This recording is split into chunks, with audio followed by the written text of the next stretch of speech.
In today's video, I'm going to teach you how to show header row in Microsoft Excel sheet.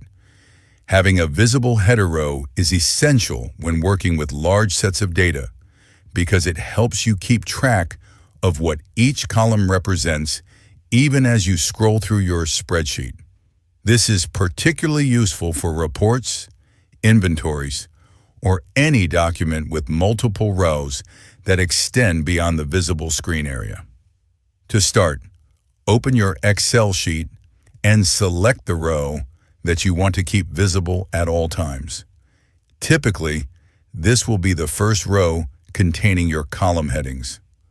Once the row is highlighted, move your attention to the top of the screen and click on the View tab. This tab contains a variety of options that control how your spreadsheet is displayed and navigated. Within the View tab, look for the Freeze Panes option. Clicking this opens a small menu with multiple choices. For keeping your selected row visible, click Freeze Panes again in this menu.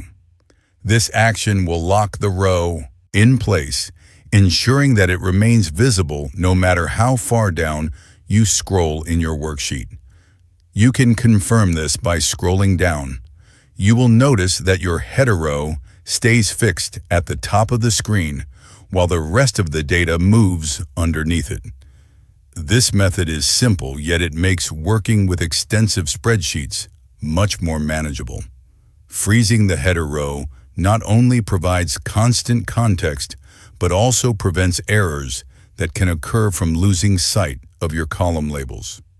It is a small adjustment, but it can save a lot of time and confusion when handling complex data.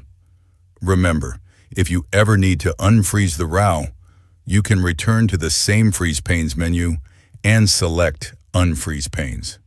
This will remove the lock and allow the row to scroll normally with the rest of your data. By following these steps, you can ensure that your header row is always visible, making your Excel sheets more organized and easier to navigate. This trick is especially useful when analyzing or presenting data as it maintains clarity and improves efficiency in data management. If you found this video helpful, let me know in the comments, give it a like, subscribe to the channel, and don't forget to hit the notification bell.